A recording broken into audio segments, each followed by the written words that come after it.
La Côte d'Ivoire a fini par trouver le rythme. Depuis son premier match contre la Guinée jusqu'à sa victoire en demi-finale, la sélection ivoirienne a bien changé. Souvent, les équipes qui partent trop fort ne sont pas à l'arrivée. Nous, en tout cas, les 45 premières minutes de ce tournoi, on était au ralenti, donc on n'a pas dépensé trop d'énergie. Des débuts dans le groupe D, en effet bien compliqués. Premier match et première déconvenue contre la Guinée. Les Ivoiriens sont très vite menés, mais surtout à l'heure de jeu, les éléphants perdent leur attaquant vedette. Je m'en veux parce que je pouvais faire gagner mon équipe. Donc voilà, lâcher l'équipe en cours de route, je pense que c'était pas le bon moment de pouvoir avoir ce geste. La Côte d'Ivoire parvient tout de même à égaliser. Le nul, un moindre mal pour cette sélection en manque d'inspiration. C'est inadmissible de faire une première mi-temps de cette facture. On n'a pas su prendre le match comme il le fallait.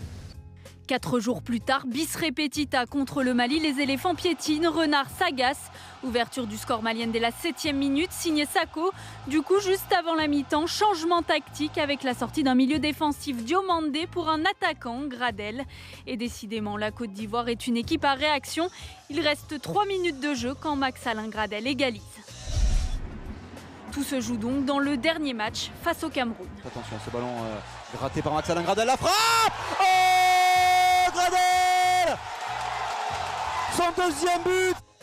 Gradel, passé du statut de remplaçant à celui de sauveur, la Côte d'Ivoire est lancée. En quart de finale, elle retrouve le grand favori, l'Algérie. Des Ivoiriens bousculés dans cette partie, mais beaucoup plus réalistes. Et comme un symbole, Gervinho inscrit le but du 3-1.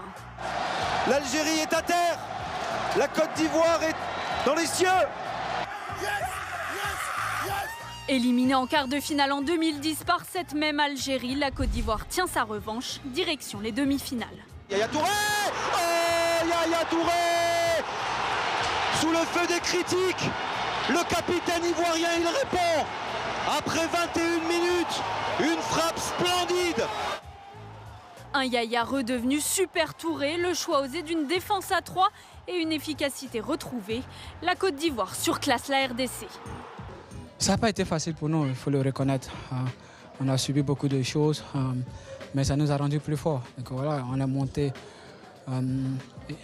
échelle par échelle, pas par pas, jusqu'à arriver à ce niveau aujourd'hui. On a montré qu'on reste toujours la Côte d'Ivoire au niveau du football africain.